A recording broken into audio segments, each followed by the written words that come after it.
सहनौ भुनक्तु सह वीर्यं करवावहै तेजस्विनावतीतमस्तु मा विद्विषावहै। ॐ शान्ति शान्ति शान्तिः।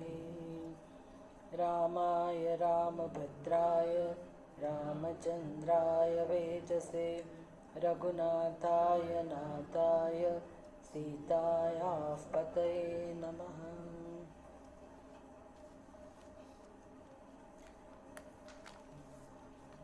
ધ્યાન શ્લોક ગિરામ ગીતાની અંદર 10મા પાના ઉપર છે. ઓમ નીલોત્પલનિભો રામઃ લક્ષ્મણઃ કૈરવોપમઃ માનસે રાજતાં મેતૌ બોધવૈરાગ્ય વિગ્રહો.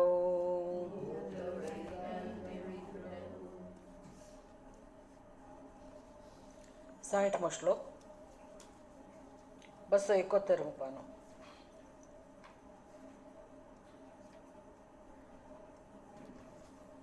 ભ્રાતર્યદીદં પરિદૃશ્યતે જગત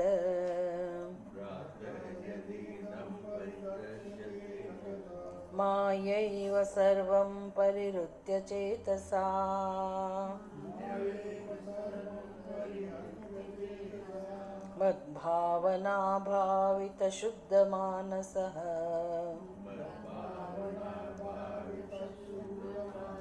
સુખી ભવાનંદમયો નિરામયઃ.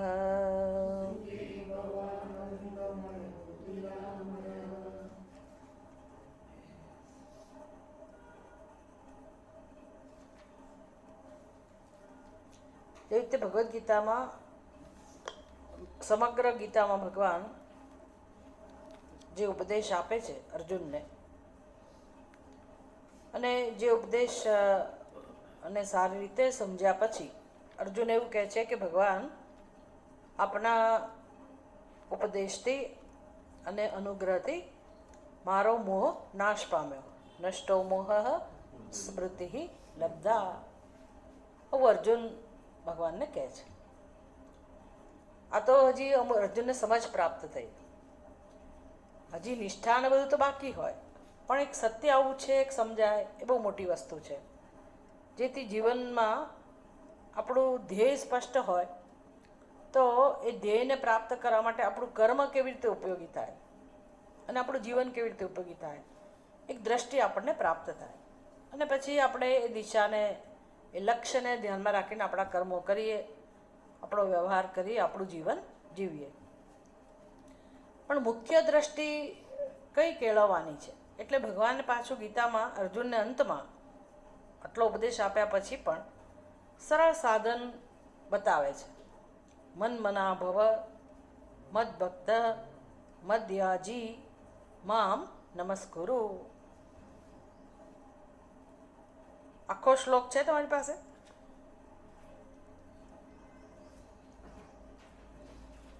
બે વાર છે આ શ્લોક ભગવદ્ ગીતામાં, બે જગ્યા છે. આના 8 શબ્દો. ખોલવાની એક તો 9મો અધ્યાય અને 34મા શ્લોકમાં એક જુઓ, અને બીજું 18મો અધ્યાય 65મો શ્લોક જુઓ.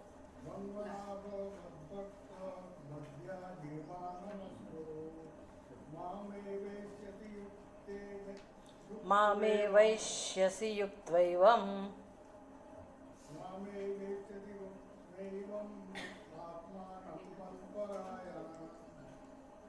આત્માનમ મત્પરાયણઃ ઇતિ મામ. શું શબ્દો છે? વૈશ્યસી, આવેશ્યસી. તું આ પ્રકારે મને પ્રાપ્ત થઈશ. મત્પરાયણઃ સન મામ એવ એષ્યસી, તું મને પ્રાપ્ત થઈશ. તો ભગવાનની પ્રાપ્તિનું સાધન અર્જુન કહે છે મને જોઈતું નથી, પણ એમ કે તમે લોકો જુઓ, બે જગ્યા છે. મામ એવ એષ્યસી યુક્ત્વા એવમ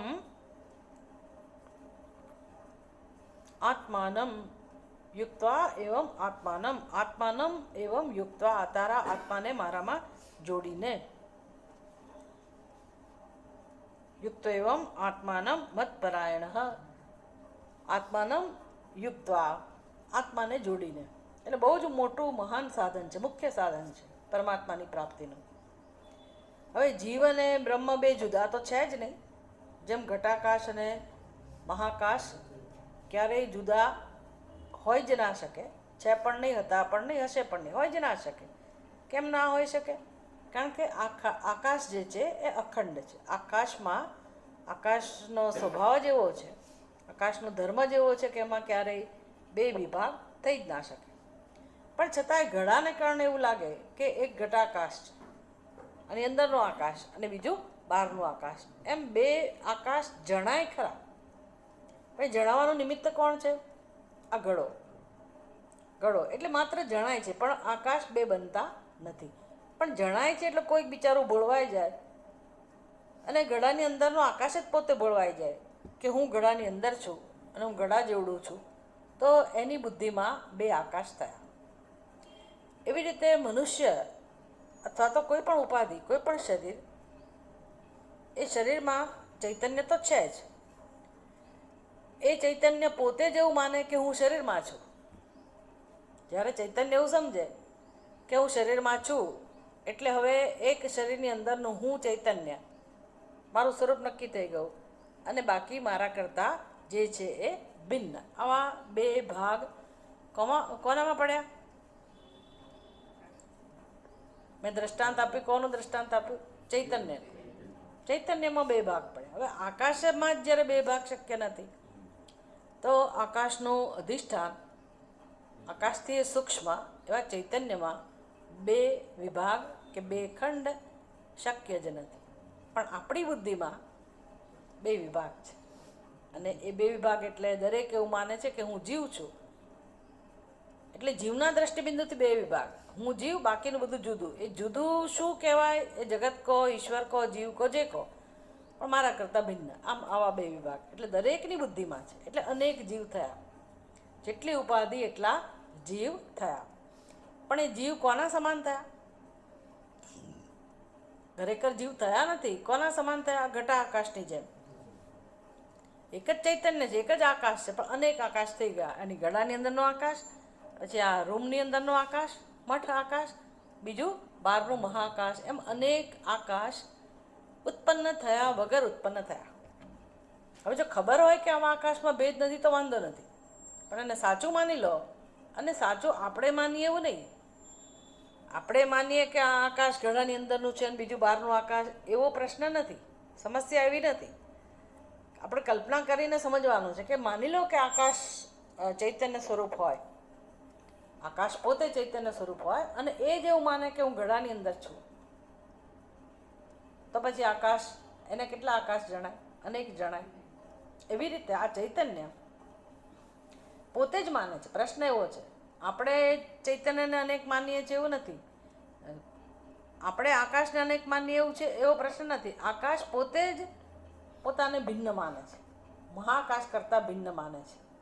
માને છે એટલે કંઈ થઈ નથી ગયું, માત્ર માને છે. નિર્ણય છે આવો. બસ આ નિર્ણય એ મૂળભૂત સમસ્યા છે. કારણ કે નિર્ણય સાચો હોય તો પછી એના પ્રશ્નો, પછી એમાંથી પ્રશ્નો જન્મે.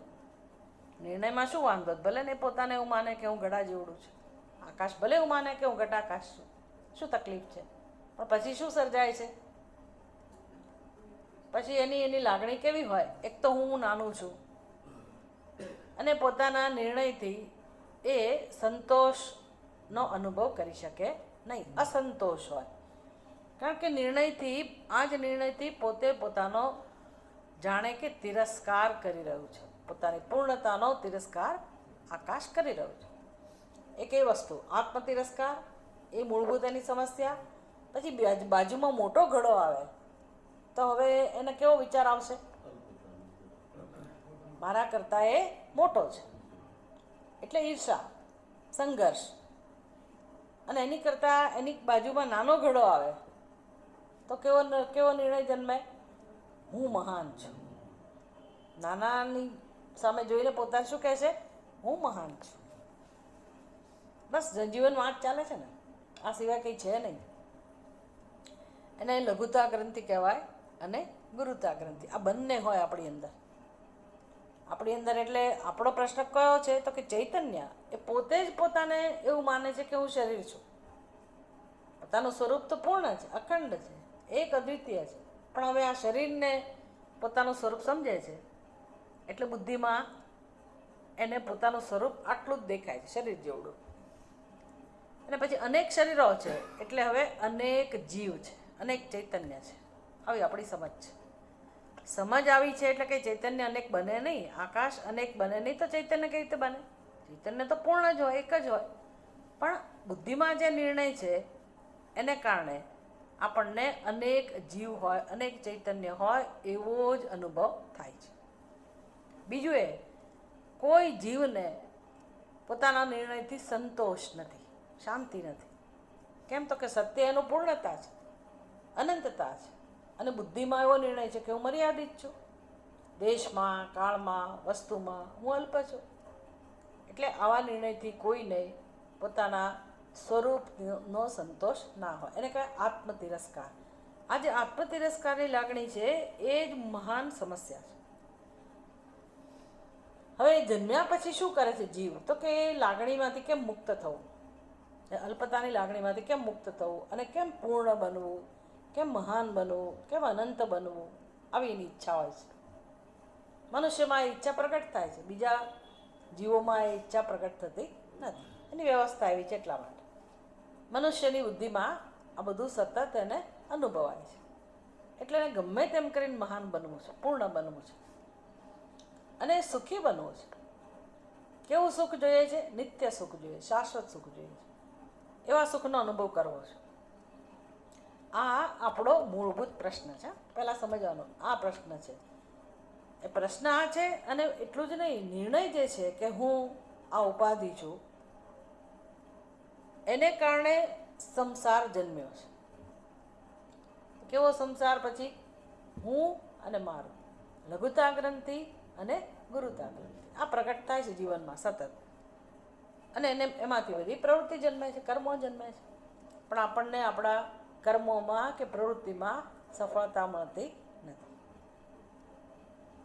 આ પ્રશ્ન જ્યાં સુધી નહીં સમજાય ત્યાં સુધી આપણને વેદાંતનું મહત્ત્વ નહીં સમજાય, આ ઉપદેશનું મહત્ત્વ નહીં સમજાય કે ભાઈ આમાંથી મુક્ત જ થવું છે. એક જ ઈચ્છા છે આપણી કે અલ્પતામાંથી મુક્ત થવું. કેમ મુક્ત થવું એ આપણે જાણતા નથી.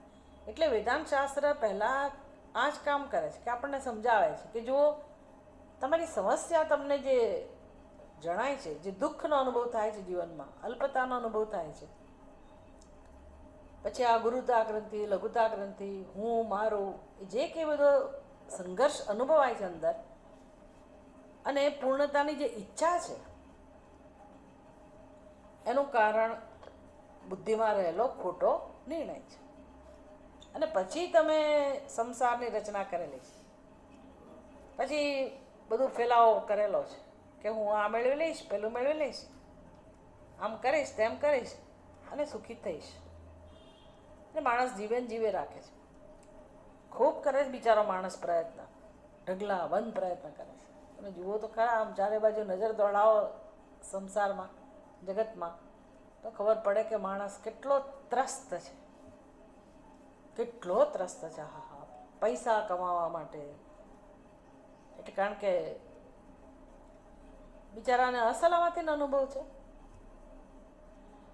એટલે દરેક વ્યક્તિ એટલો શ્રમ કરે, કેમ પેટ ભરવું, કેમ સલામતી જીવનમાં ઊભી કરવી, આ એના પ્રશ્નો આખી જિંદગી ચાલે, વૃદ્ધ થાય ત્યાં સુધી. ભાઈ શક્તિ હતી ત્યાં સુધી કમાયા, હવે વૃદ્ધ થયા, હવે કમાવાની શક્તિ નથી કદાચ માણસની પાસે. ઘણા લોકોને પેન્શન પણ ના આવતો, બીજા કોઈ સાધનો ના હોય, અને બધું હોય છતાં બાળકો ના હોય, અથવા બાળકો હોય તો રાખે નહીં.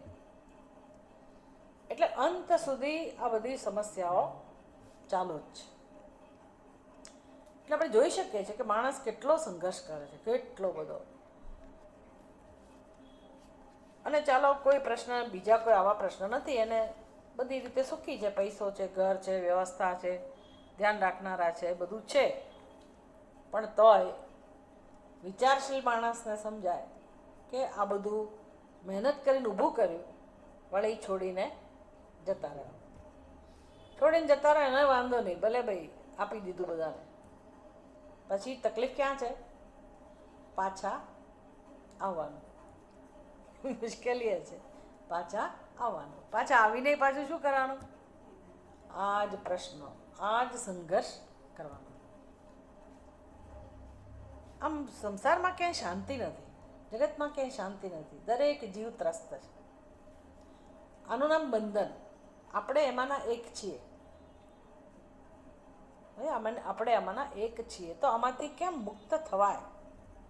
એટલે ઉપનિષદ કહે છે કે આટલો મોટો સંસાર માણસ ઊભો કરેલો છે, પછી આ બધી પ્રવૃત્તિના કારણે, ઈચ્છાઓની પૂર્તિને કારણે જે પ્રવૃત્તિ થાય છે, જીવન જીવવા માટે જે પુરુષાર્થ કરીએ છીએ, એના પરિણામે પછી સંબંધો નવા નવા, પછી નવા નવા સંસ્કાર, આ બધું આપણી અંદર જમા થાય છે અને દુઃખમાં વધારો કરે છે. હવે આ બધું જે ઊભું થયું અને એમાંથી જે પ્રશ્નો સર્જાયા, જે દુઃખ છે, કારણ કે સંબંધો બાંધવાથી પણ ચિંતા છે કે છૂટા પડવાનું. જેટલા જેટલા સંયોગ હોય, સર્વે સંયોગાહ, નિયમ છે, સર્વે સંયોગાહ વિયોગાંતા. જેટલા જેટલા સંયોગ આપણે પ્રાપ્ત કરેલા છે એનો પાછો વિયોગ પણ નક્કી છે. અને જે જે સંયોગ છે એમાં પણ ચિંતા, આસક્તિ કેટલું બધું છે. દરેક જીવ શરણ શોધતો હોય, આશ્રય શોધતો હોય કે આના આધારે રહું, પહેલાંના આધારે રહું. બધાને ખબર છે કે આશ્રય નથી રહેવાનો, આશ્રય જતો રહેવાનો છે. નથી આપણે કોઈનો આશ્રય બનવાના, કે નથી કોઈ આપણો આશ્રય બની શકે. બધા કામ ચલાવશે, બધાને ખબર છે, અને આને કારણે બધાને દુઃખ છે જીવનમાં. આ જે સમસ્યા છે એનો પાયો શું છે? બધી સમસ્યાઓ કોના આધારે છે? હું જીવ છું એ નિર્ણયના આધારે. હું જીવ છું એ નિર્ણયના આધારે. એ નિર્ણય સાચો છે કે ખોટો છે? એ નિર્ણય કેવો છે? સાચો છે કે ખોટો છે? ખોટો છે. તો પછી એ ખોટા નિર્ણયના આધારે જે કંઈ આપણા જીવનમાં બનતું હોય એ બધું પણ કેવું હોય? સાચું તો ના જ હોય ને. તેનો અર્થ કે આપણું દુઃખ કે આપણી ચિંતાઓ ખરેખર સાચા નથી. હવે એ ક્યારે આપણે સ્વીકારી શકીએ આ નિર્ણયને? ખોટો છે એવું સ્વીકારીએ ત્યારે, સમજીએ ત્યારે. સ્વીકારીએ ક્યારે? સમજીએ ત્યારે. એ ઉપનિષદ સમજાવવાનું કામ કરે છે. ભગવદ્ ગીતા હોય, રામ ગીતા હોય, ઉપનિષદ હોય, પ્રકરણ ગ્રંથો હોય, પહેલું કામ આ જ કરે કે આપણી બુદ્ધિમાં જે નિર્ણય છે એ નિર્ણય જ ખોટો છે. અને આખા જગતમાં બધે આવું જ છે. તો આખું જગત કંઈ એવી રીતે ચાલતું હશે? એ તો આપણે સમજી જ ના શકીએ. મારી એક બુદ્ધિમાં ભૂલ હોય, મારી બુદ્ધિમાં અજ્ઞાન હોય, આટલું મોટું વિશ્વ, એનો પાયો આ અજ્ઞાન છે, અજ્ઞાનના આધારે છે. ઉપનિષદ કહે છે કે હા ભાઈ આવું જ છે. પણ બીજા બધા તો જીવે જ છે ને, બધાય જીવે છે. બધાય તે ખૂબ બધી પ્રવૃત્તિ કરે છે, ખૂબ બધું ભેગું કરે છે, અને એવું લાગે છે કે બધાને આશ્રય મળી ગયો હોય, બધા સુખી હોય, ખુશ હોય એવું જણાય છે. બધા નહીં તો ઘણા બધા તો એવું લાગે જ છે કે જણાય છે, પણ એ જણાય જ છે. બધું પોલમ પોલ છે. બધું કેવું છે? પોલમ પોલ.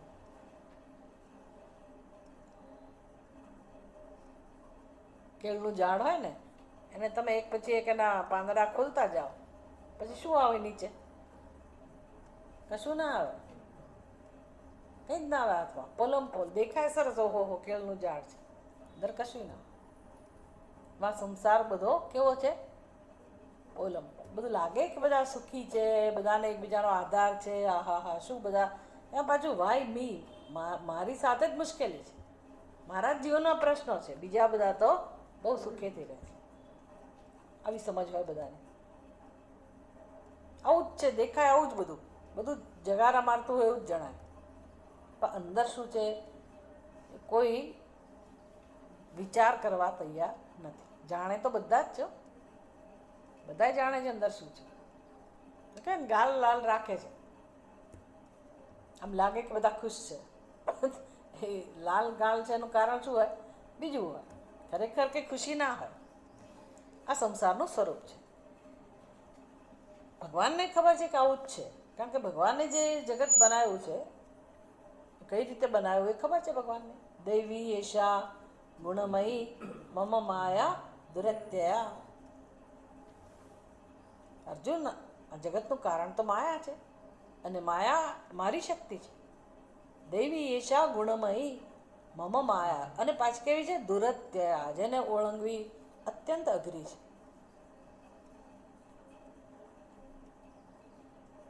આવું ભગવાન કહે છે અર્જુનને. તમે સાંભળ્યું હશે. દેવી એશા ગુણમયી મમ માયા દુરત્યા. આ આખું જગત કોના આધારે ચાલે છે? ભગવાનની શક્તિના કારણે ચાલે છે. એટલે નથી ચાલતું ખરેખર, એની રીતે ચાલે છે. એની અલૌકિક રીત જે રીતે ચાલે છે. અને દુઃખી કોણ થાય છે? આપણે. એવું કહેવાય જાણે કે એને મજા આવે છે. એ કઠપુતલીના સૂત્રધાર હોય અને આપણે કઠપુતલી હોઈએ, એમ આપણને જાણે કે નચાવે છે, એવું લાગે છે. ભગવાન કહે છે કે માયા આવું કરે છે, એની ના નથી, પણ એક ઉપાય છે. એક ઉપાય છે. તમને કેમ એવું લાગે છે કે તમને કોઈ નચાવે છે? તમારા હાથમાં કશું નથી, તમે પરવશ છો, એવું કેમ લાગે છે? કારણ કે આપણે માયાના વશમાં છીએ. આપણે માયાના વશમાં છીએ. કઈ રીતે માયાના વશમાં છીએ? હું આ શરીર છું એ જે નિર્ણય છે એ જ માયાનું સ્વરૂપ છે. હું આ શરીર છું એ જે નિર્ણય છે, હું જીવ છું એ જે ખ્યાલ છે, જે અવિદ્યા કહેવાય, એ જ સમષ્ટિ સ્તરે માયા છે. એને કારણે એવું લાગે છે કે ભગવાન મને નચાવે છે અને માયાનું ચાલે છે. ભગવાન શું ઉપાય બતાવે છે ગીતામાં? એ જ શ્લોકમાં ભગવાનના કયા શબ્દો છે? દેવી એશા ગુણમયી મમ માયા દુરત્યયા મામ એવયે પ્રપદ્યન્તે માયામ એતામ તરંતિ તે. મામ એવયે પ્રપદ્યન્તે.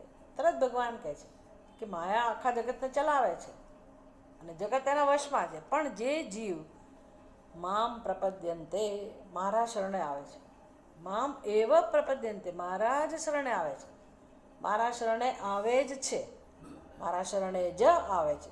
એ તમે જે રીતે એનો અર્થ કરો એ કરો, જ્યાં બહાર મૂકો ત્યાં મૂકો. મામ એવ એ પ્રપદ્યન્તે. ભગવાન કહે છે કે જે મારા શરણે આવે છે, માયામ એતામ એતામ માયામ તે તરંતી, એ લોકો તરી જાય છે. ટૂંકમાં બતાવો ઉપાય ભગવાન. શું ઉપાય બતાવો? આપણે કોના શરણમાં છીએ? માયાના. કોના શરણમાં જવાનું કહે છે? માયાપતિના. માયા સ્વામી, માયાના જે સ્વામી છે એના શરણમાં. માયાના સ્વામી ક્યાં બેઠા છે? મંદિરમાં. માયાના સ્વામી ક્યાં બેઠા છે? મંદિરમાં. બહાર શોધીએ છીએ, બહાર શોધવા તૈયાર. ઠીક છે, શરૂઆત ત્યાંથી થાય, પણ એ માયાપતિ, માયાના સ્વામી સચ્ચિદાનંદ સ્વરૂપ આત્માથી ભિન્ન નથી. અને એના શરણે જવું એટલે શું? એને જાણવા. આત્મરૂપે જોઈ રહેલા હોય ભગવાન, તો એને આત્મરૂપે જાણવા. આપણે ભગવાનને આત્મરૂપે નથી જાણતા. એટલે કે આપણે પોતાને, આત્માને આત્મરૂપે નથી જાણતા, અને આપણે પોતાને અનાત્માના રૂપમાં જાણીએ છીએ, શરીરના રૂપમાં જાણીએ છીએ, એના માયાના પ્રભાવમાં. આમ તો બધા જીવો એવું જ સમજે છે, બધા જીવો માયાના પ્રભાવમાં છે, પણ મનુષ્ય એમાંથી મુક્ત થઈ શકે એમ છે. એવું નથી કે માયાના પ્રવાહમાં છીએ એટલે દુઃખી રાખવા માટે આપણને જન્મ મળ્યો છે. માયાના પ્રવાહમાં રહેવા માટે જન્મ મળ્યો છે. આ આટલો સત્સંગ લક્ષ્મણજીને કરાવ્યો રામચંદ્રજીએ. કયા હેતુથી કરાવ્યો? કેમ માયાના પ્રવાહમાંથી મુક્ત થવું, કેવી રીતે અજ્ઞાનમાંથી મુક્ત થવું. એટલે ગીતામાં ભગવાન આ જ વસ્તુ અંતમાં પણ કહે છે. 9મા અધ્યાયમાં પણ કહું કે અર્જુન મન મના ભવ મદ ભક્ત મદ્યાજી. ભવ એટલે બન. અર્જુન તો આવો બન. એટલે માયાનું શરણ બહુ લીધું, હવે તો બંધ કર. આપણે પોતાની જાતને સમજાવવાની કે માયાનું શરણ બહુ લીધું. માયાનું શરણ લીધું એટલે શું? અજ્ઞાનનું શરણ તો છેક છેલ્લે આવે. હું અજ્ઞાની છું એ સમજવું તો છેલ્લે આવે, પણ હુંમાંથી જે મમત્વ જન્મેલું છે આપણે એના શરણમાં છીએ. મારું મારું પછી એ જે કંઈ સ્વજનો હોય કે જે કંઈ આપણા વિષયો હોય, જે આપણને સલામતીના સાધનો જણાતા હોય, એને જ આપણે આપણો આધાર સમજીએ છીએ. હું એને આશરે છું એવી આપણી સમજ છે કે એ લોકો મને સુખ આપશે, અને માટે એની ચિંતા છે, એની આસક્તિ છે કે એના વગર મારું શું થશે, મારા વગર એનું શું થશે. આ માયાનું શરણ છે, સમજી લો.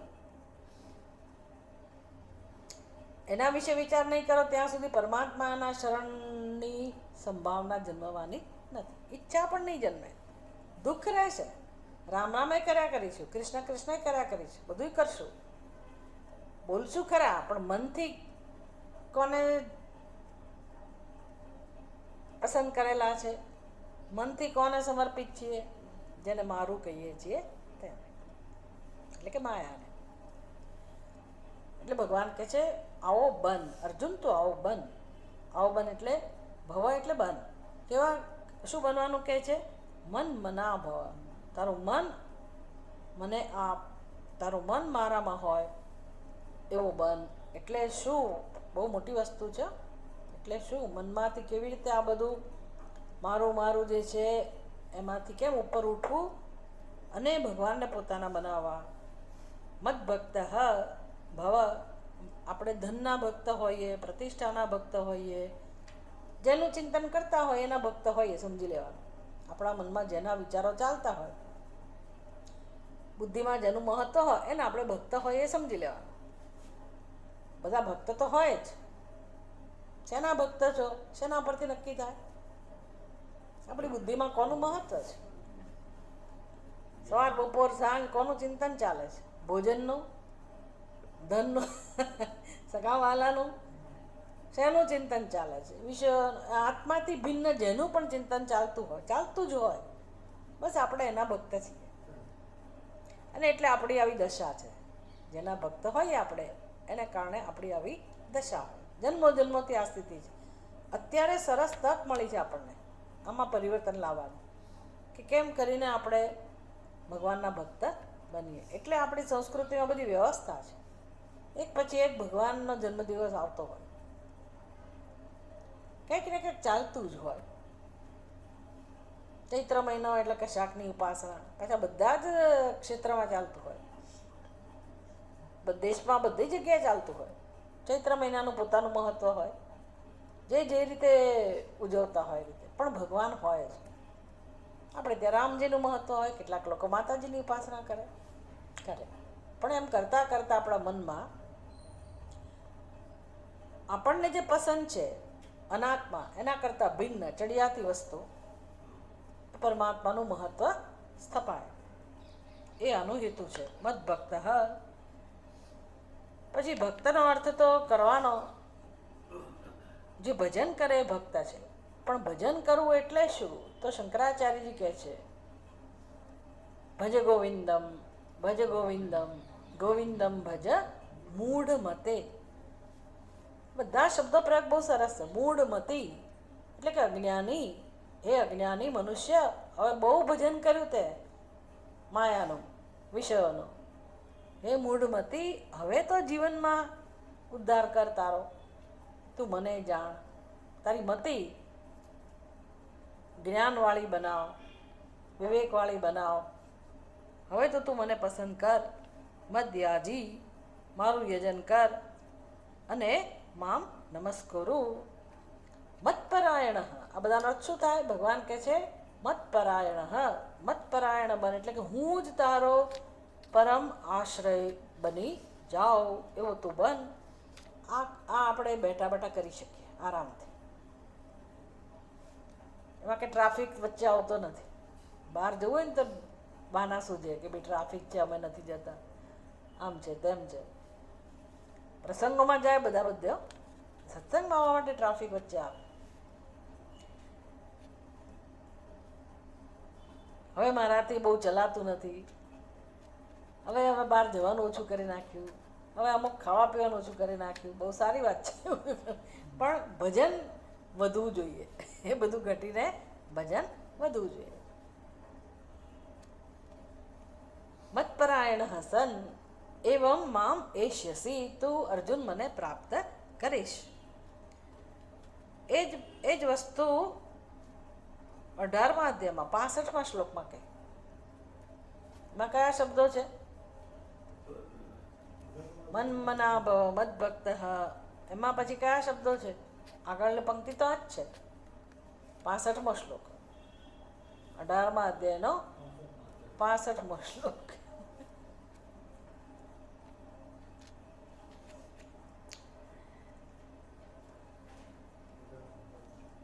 મન્મના ભવ મદ્ભક્ત ભવ મદ્યાજી ભવ મામ નમસ્કુરુ.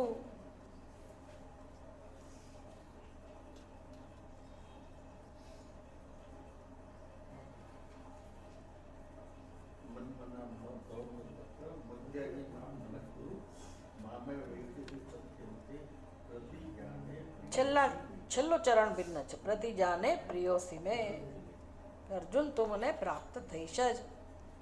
પ્રતિજ્ઞા કર કે અર્જુન તું મને પ્રાપ્ત કરીશ જ. અને અર્જુન તું મને પ્રિય બનીશ જ, તું મને પ્રાપ્ત કરીશ જ. આ જ વસ્તુ રામગીતાની અંદર રામચંદ્રજી લક્ષ્મણજીને કહી રહ્યા છે કે હે ભાઈ, ઇદમ જગત માયા એવ યત પરિદૃશ્યતે ઇદમ જગત, જે જગતનો અનુભવ થાય છે તને. હવે આ તો જે લોકો વેદાંતનું ચિંતન કરતા હોય, શાંતિથી સત્યનું ચિંતન કરતા હોય,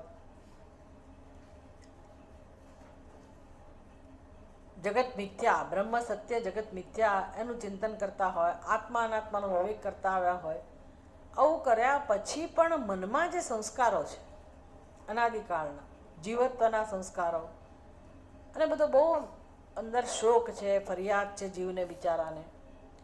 એટલે આ વસ્તુ બુદ્ધિમાં એક તો સમજવી એ અઘરી છે, સ્વીકારવી એ અઘરી છે. સમજવું, પછી સ્વીકારવું, પછી એને દૂર કરવું અજ્ઞાનને, એ સરળ નથી.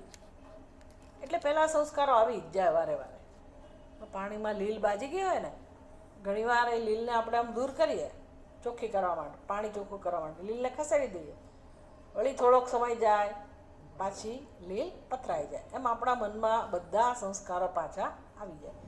માંડ આપણને આમ આનંદનો અનુભવ થતો હોય, શાંતિનો અનુભવ થતો હોય, પણ વળી પાછું બધું છવાઈ જાય. એટલે વળી પાછી મલિનતા આવી જાય અંતઃકરણમાં, જીવત્વ આવી જાય, એટલે દુઃખ આવી જાય, ઉદાસીનતા આવી જાય. એટલે હું બ્રહ્મ છું એ જે આનંદ હતો એ પાછો ઢંકાઈ જાય. આવું ચાલ્યા કરે. કોણ કરે છે આ બધું? અનાદિકાળના બધા સંસ્કારો. એટલે ભગવાનને ખબર છે કે આમાંથી મુક્ત થવું અત્યંત અઘરું છે. તો કયો ઉપાય છે? શું કરવું કે જેથી આપણે ભગવાન સાથે જોડાયેલા રહીએ, આપણું મન ભગવાન સાથે જોડાયેલું રહે? તો કહે છે કે આ જગત તો આ જ રહેવાનું છે, જ્ઞાની હોય કે અજ્ઞાની. તમે વિવેક નહોતા કરતા ત્યારે આ જગત હતું. સત્સંગ કરવાનો શરૂ કર્યો, વિવેક કરવાનો શરૂ કર્યો, તો એ જગત તો આ જ છે. એટલે જગતમાં કંઈ પરિવર્તન નહીં આવે. આપણે સત્સંગ કરતા હોય એટલે લોકો હવે આપણી સાથે સરખી રીતે વાત કરે એવું બને નહીં. એ જે કરતા હોય એ જ કરે. એટલે કે આપણે બદલાઈએ એટલે કે જગત બદલાય એવો નિયમ નથી. જગત તો એનું એ જ રહેવાનું છે. એટલે આપણને અસર તો થાય જ, જગતની અસર તો થવાની જ. જેમ તમે વધારે ભગવાનની નજીક જવાનો પ્રયત્ન કરો કે સંસારમાંથી ઉપર ઉઠવાનો પ્રયત્ન કરો, તો ઘણા લોકોને ના ગમે. એના અનેક કારણો હોય કે એને મુક્ત થવું છે, પણ એને સમજાતું નથી, રસ નથી પડતો. અને તમે છે ને આનંદ લઈ જાઓ છો. તમે ઘરમાં જજો, કોઈ માણસ કલાક 2 કલાક શાંતિથી પગ પલાઠી વાળીને માળા ફેરવે કે ધ્યાનમાં બેસે કે વાંચે, જો બીજા બધા હોય ને સંયુક્ત કુટુંબવાળા, તો એને અંદરથી થશે, શું આ આખો દિવસ માળા લઈને બેસો છો, શું આખો દિવસ આ ચોપડી લઈને બેસો છો. સમય થાય એટલે સત્સંગમાં જાઓ એટલે કહેશે કે શું ઉપડ્યા, ભગત ઉપડ્યા મોટા, ભણેશ્રી ઉપડ્યા, જાત જાતનું કહેશે. અનુભવ થતો હોય છે લોકોને. હવે એનું આપણને ખબર નથી કેમ આવું કરે છે, એને ખબર નથી કે એ કેમ એવું કરે છે. પણ એટલું તો સમજી શકાય કે આપણને જે શાંતિનો અનુભવ થાય છે, એમને પણ એવી જ શાંતિ જોઈએ છે. આપણે જે આનંદનો અનુભવ કરીએ એને પણ એવો જ આનંદનો અનુભવ કરવો છે, પણ એ લોકો કરી શકતા નથી. આપણે કહીએ ને ભાઈ તું બેસ ને, કોણ ના પાડે, તું ધ્યાનમાં બેસ. ના, તમે કેમ ધ્યાનમાં બેઠા, આટલું બધું કામ પડ્યું છે, તમે ધ્યાનમાં બેઠા છો, ઓકે. અરે ભાઈ કામ થશે, તું ચિંતા શું કામ કરે. આવું થતું હોય તો હું તો ખુશ થાવ જો તમને આવા પ્રશ્નો નડતા હોય તો, પણ કંઈ લાગતું નથી નડતું એવું. પણ ભૂતકાળમાં કંઈક તમને કદાચ એવું અનુભવ થયો હોય, નડતું હોય તો બહુ સારું, તો તમને ખ્યાલ આવે કે ભાઈ જો બીજાની સ્થિતિ શું છે, બીજાને નથી મળતી આ શાંતિ, એટલે એ લોકો બીજાને શાંતિથી બેસવા પણ નથી દેતા. એનો અર્થ એવો નહીં કે આપણે છોડી દેવાનું આપણી સાધના. એટલે અઘરું છે આ વસ્તુ, અત્યંત અઘરી છે. જગત તો એનું એ જ રહેવાનું, એટલે જગત સાથે સંઘર્ષ તો ચાલુ જ રહે. વળી જગતની ઘટનાઓ જે બને છે એમાંની એક પણ વસ્તુ સમજી શકાય એવી નથી. અને આપણી બુદ્ધિમાં બધા જ કારણો વ્યવસ્થિત જમા થયેલા છે કે આ ભૂતકાળમાં આની સાથે આવો વ્યવહાર કર્યો ને એટલે મારે અત્યારે આ સહન કરવું પડે છે. અહીંયા મારી આ ભૂલ હતી, અહીં જગ્યાએ પહેલી ભૂલ હતી, અહીંયા મેં જોયું આના સાથે સારો વ્યવહાર કર્યો એટલે એણે મને અત્યારે મદદ કરી. આવા અનેક જગ્યાએ કોણનો વ્યવહાર બરાબર છે, કોનો વ્યવહાર બરાબર નથી, એના કારણો આપણી બુદ્ધિમાં ફિક્સ હોય છે. ઘણીવાર નથી સમજાતું, સારું કર્યું હોય તો કોઈનો વ્યવહાર વિચિત્ર હોય છે. આમ આપણી માન્યતાઓ જાત જાતની હોય છે, પણ ખરેખર જોવા જતાં જગતમાં ક્યાંય કશોય કોઈ નિયમ કામ કરતો નથી. આ સપાટી ઉપર ચાલતું હોય, પણ એવો નિયમ નથી કે આની સાથે મેં સારો વ્યવહાર કર્યો, એણે મને સારો બદલો આપ્યો એટલે બીજી વ્યક્તિ સાથે વ્યવહાર કરો તો એ પણ સારો જ બદલો આપે, એવો નિયમ નથી. ચાલે, જગતનું તંત્ર પોતાની રીતે ચાલે છે, એનું નામ માયા. એટલે સ્વામીજીના શબ્દોમાં કહીએ તો આવું જ હોય, એક જ વસ્તુ આવું જ હોય, આવું ન હોય તો જ આશ્ચર્ય. એટલે તમને બધી જગ્યાએથી જાત જાતના અનુભવો થાય, તમે સમજી ના શકો, માનવામાં ના આવે તો કે આવું જ હોય, આવું જ હોય એટલે આવું જ હોય એટલે શું, આ વ્યક્તિ આવું કરે કરે,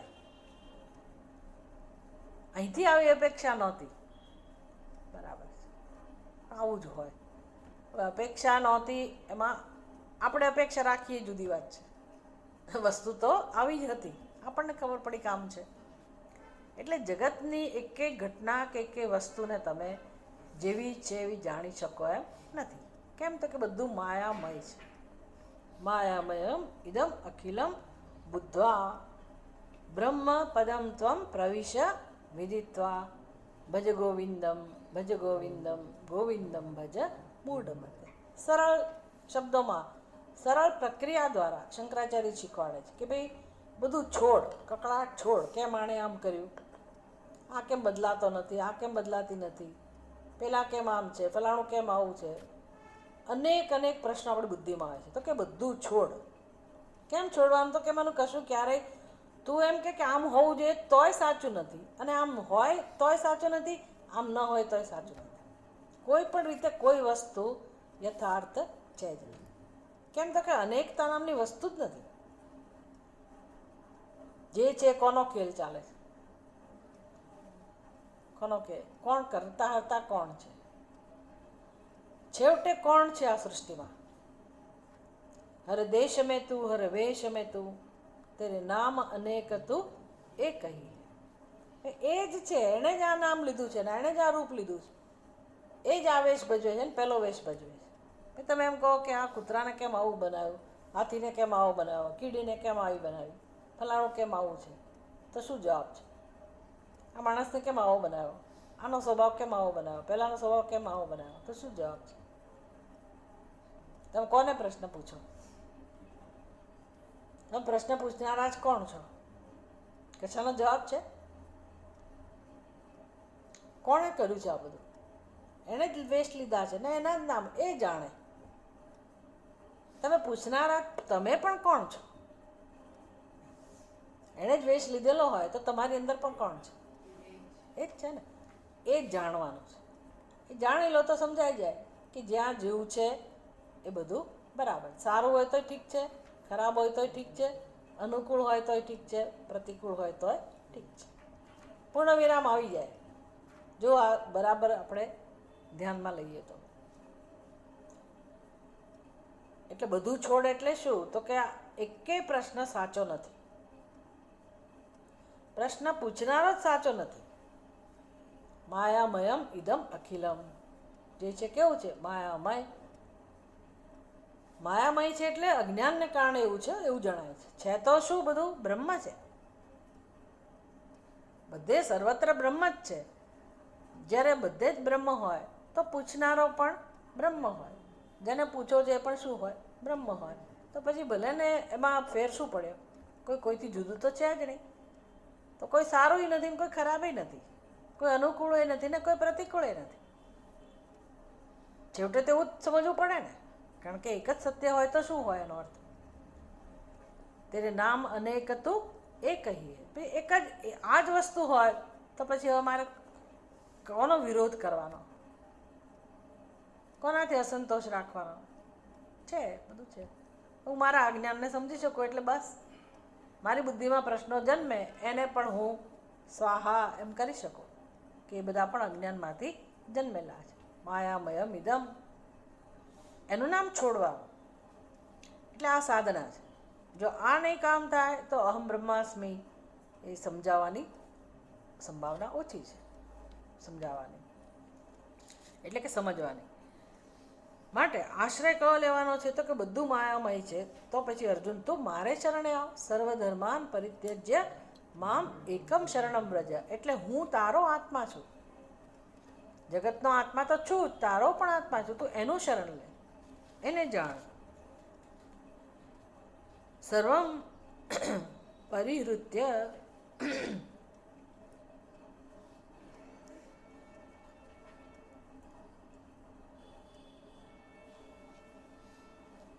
સર્વનો ત્યાગ કરીને, પરિવૃત્ય એટલે બધું છોડીને,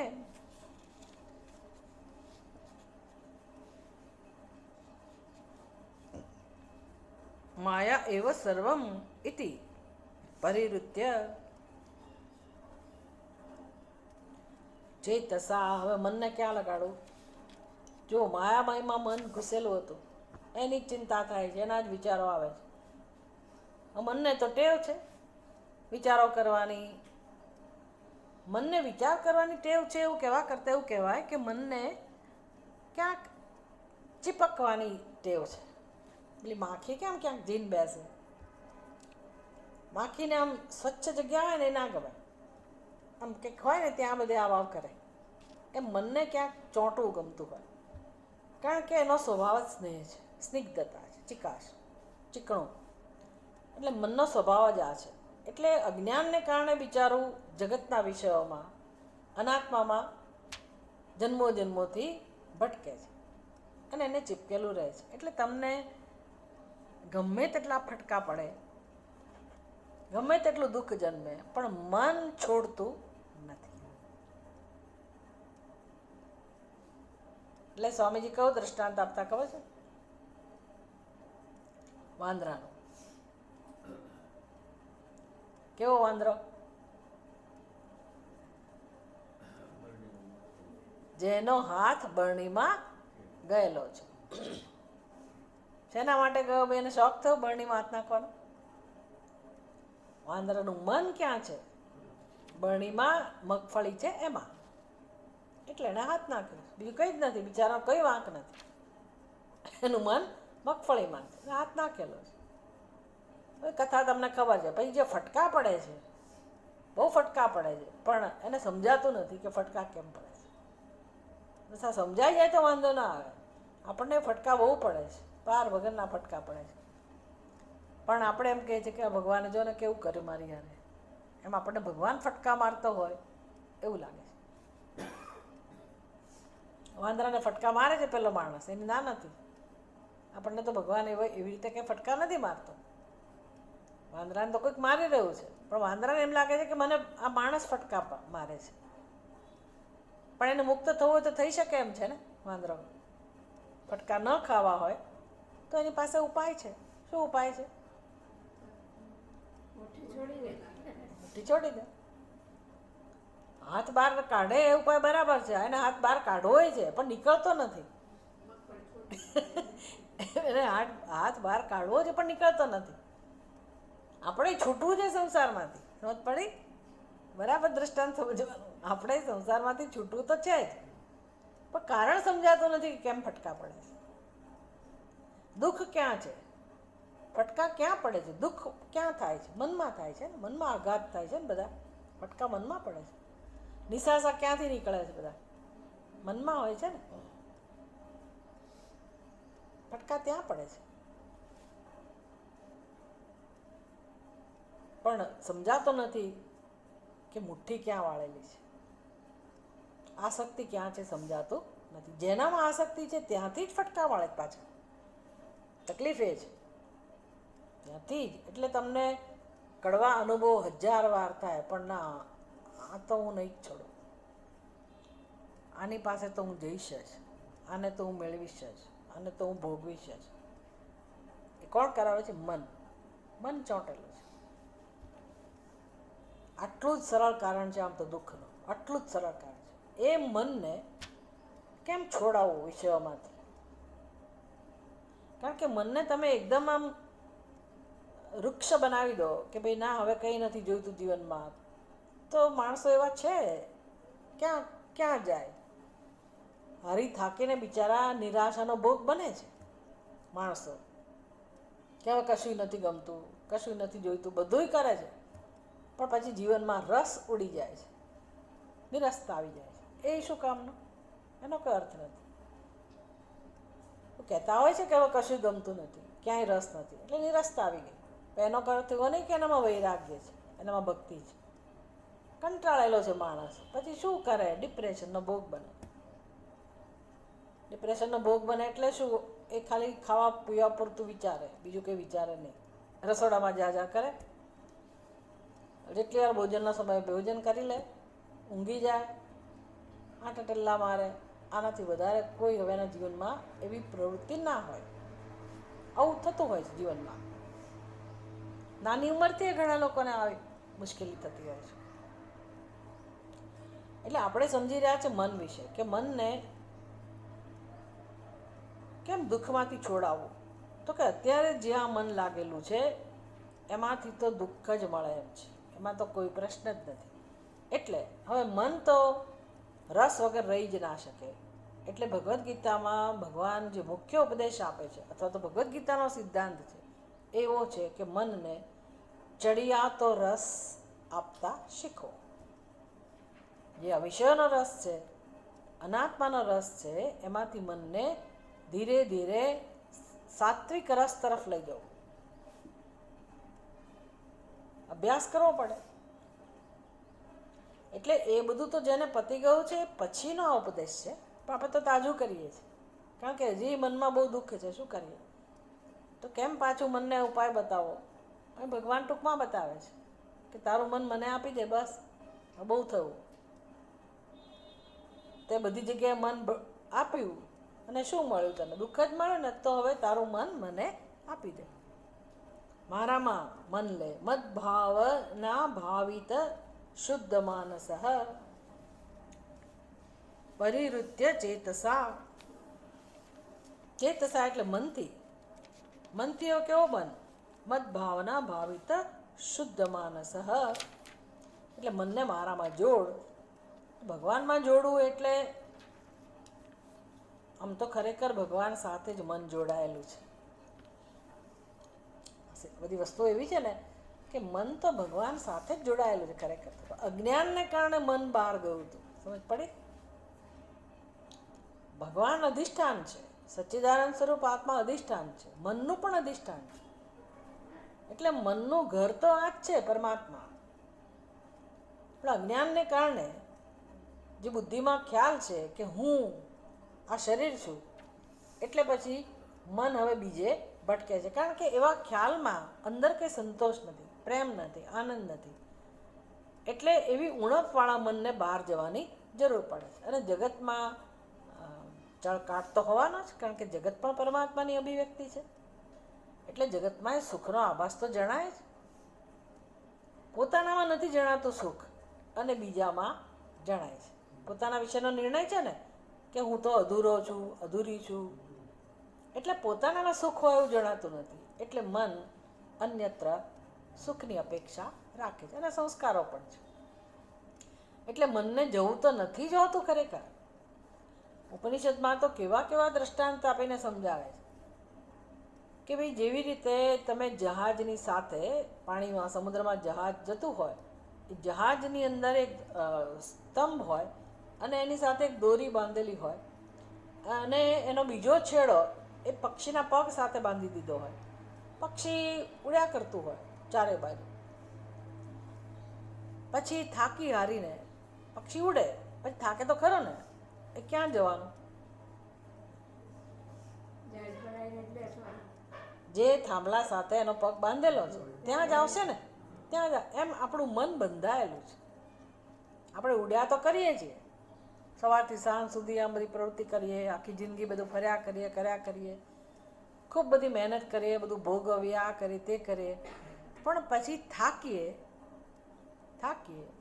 એટલે ક્યાં આવીએ છીએ? ક્યાં જાય છે? ગમે તેટલું રખડવા ગયા હોઈએ, ધરતીનો છેડો ઘર કરીને આવીએ ઘરમાં. માણસ આખો દિવસ દોડધામ કરે, બધું કરે, પણ પછી પોતાની પથારીમાં આવીને પડે થાકીને. એ પથારીમાં નથી પડતો, ખરેખર પથારીમાં પડવું પડે છે, કારણ કે એણે મન પાસે આવવાનું છે, આત્મા પાસે આવવાનું છે. મનથી થાક્યો ને. શરીરથી થાક્યા હોઈએ પણ મનથી ના થાક્યા હોય એટલે હજી સ્વપ્ન જોઈએ, આ કરી તે કરી, પણ મનથી પણ થાકી જઈએ એટલે પાછા ક્યાં આવીએ? જેની સાથે બંધાયેલા હોઈએ ત્યાં. એટલે સંસારમાં રખડી રખડી થાકી હારીને પછી આપણે મન છેવટે ક્યાં આવે છે? આત્માની પાસે, પોતાની પાસે. છે કે નહીં આવું? એટલે મન આત્માથી ભિન્ન છે જ નહીં. તો શું કામ જાય છે ભાઈ? શું કામ મોકલો છો મનને રખડવા? ખબર નથી એટલે. સંસ્કારો આવા જ છે એટલે. પણ હવે તો ખબર પડી ને. હવે તો ખબર પડી ને કે મનનો આશ્રય કોણ છે? આત્મા છે. મન આત્મા સાથે બંધાયેલું છે. અને અજ્ઞાનને કારણે યાત્રા ચાલે છે અનાદિકાળથી. તો ધીરે ધીરે મનને કેમ આત્મા પાસે લાવવું? તો એવા સાધનો છે કે નહીં જીવનમાં કે પગ વાળીને બેસીએ, આંખો બંધ કરીને બેસીએ, માળા ફેરવીએ, પૂજા કરીએ, કોઈ વાંચીએ કશું. આવા સાધનો છે કે નહીં કે જેથી મન આપણી નજીક આવે? એવું તો કોઈ દિવસ કર્યું નથી. અને અહમ બ્રહ્માસ્મિ સાંભળ્યું, કામ થઈ જતા હશે. એટલે આ બધા સાધનો છે. તો કહે છે કે ભગવાન લક્ષ્મણજીને રામચંદ્રજી કહી રહ્યા છે કે હે ભાઈ, આ જગત જે દેખાય છે તે સર્વ માયા જ છે. મનમાંથી એનો ત્યાગ કરી દઈને મારી સાથે ઐક્યની ભાવનાથી, મારી સાથે ઐક્યની ભાવનાથી એટલે શું? રામચંદ્રજી જ આપણો આત્મા છે. લક્ષ્મણજીનો આત્મા છે તો મારા તમારા આત્મા નથી? તો એવા આત્મરૂપે રહેલા રામચંદ્રજી એમાં રસ લઈને હું એનાથી ભિન્ન નથી એવી ભાવનાથી શુદ્ધ ચિત્તવાળા બનીને, એટલે મારે આ શરીરમાં જે અહંભાવ છે એ છોડવો જોઈએ. અને જે આત્મા પરમાત્મા જે આત્મરૂપે રહેલા છે તે હું છું એવી ભાવનાવાળા બનીને, શુદ્ધ ચિત્તવાળા બનીને મારે હવે જીવન જીવવું જોઈએ. જો હું એવી બનું તો મને ફળ શું મળે? સુખી ભવ. જો આપણું મન એ આત્માનું ચિંતન કરતું થાય તો શાનો અનુભવ થાય? સુખનો. હવે જે મન છે ને, મનને કશું કરવાનું નથી. મન તો માત્ર જેનું સ્મરણ કરે એની સાથે એક થવાનો પ્રયત્ન કરે. તમે બેઠા બેઠા ઘરે જઈને મારે શું કામ કરવાનું છે કે શું જમવાનું છે એનો વિચાર કરો એટલે મન એની સાથે એક થઈ જાય. આવો મનનો સ્વભાવ છે. તો મનને તમે આ પરમાત્મા સાથે જોડો એટલે ભલે સગુણ બ્રહ્મ સાથે શ્રી કૃષ્ણ હોય, રામચંદ્રજી હોય, શિવજી હોય, મન એનું ચિંતન કરે તો એના જેવું જ બની જાય કે ને. જેવું ચિંતન કરે મન, બેઠા બેઠા તમે કલ્પના કરો, ભલે એને નામ સ્મરણ કરો તો પણ એનું મન એમાં લાગે તો મન એવું જ બની જાય. જેનું નામ લેતા હો એનું જ સ્વરૂપ ધારણ કરે મન. એ વખતે મનનો સ્વભાવ છે. જ્યારે જ્યારે જેનું ચિંતન કરો મન એના આકારવાળું બની જ જતું હોય છે. આ ભગવાનની રચના છે. આપણે મનને શીખવવાનું જ છે. મન એક બાર તું હરિ બોલ, મન એક બાર તું હરિ બોલ. મનને કહેવું પડે કે તું હવે ભગવાનનું નામ લે, પણ ત્યાગ કરવો પડે. ત્યાગ એટલે શું? જે ફાલતુ ચિંતન થતું હતું એ છોડવું પડે. તો પછી ભગવાન સાથે ઐક્યનો અનુભવ થાય. ભગવાન એટલે શું? સચ્ચિદાનંદ સ્વરૂપ, બીજું કશું નહીં. ભલે નામરૂપનો આધાર લીધો પણ છેવટે રામ હોય કે કૃષ્ણ હોય, આનંદ તો એનો સ્વભાવ હોય જ, પ્રેમ તો એનો સ્વભાવ કે સ્વરૂપ હોય જ. એટલે એનું સ્મરણ કરવાથી મનમાં પણ શાંતિનો, પ્રેમનો, સુખનો અનુભવ થાય. એટલે કહે છે કે તું સુખી થા. આવું કરીને હે જીવ તું સુખી થા. લક્ષ્મણજીને કહી રહ્યા છે રામચંદ્રજી, લક્ષ્મણજી તમે સુખી થાઓ, શોક મુક્ત થાઓ અને આનંદમય થાઓ.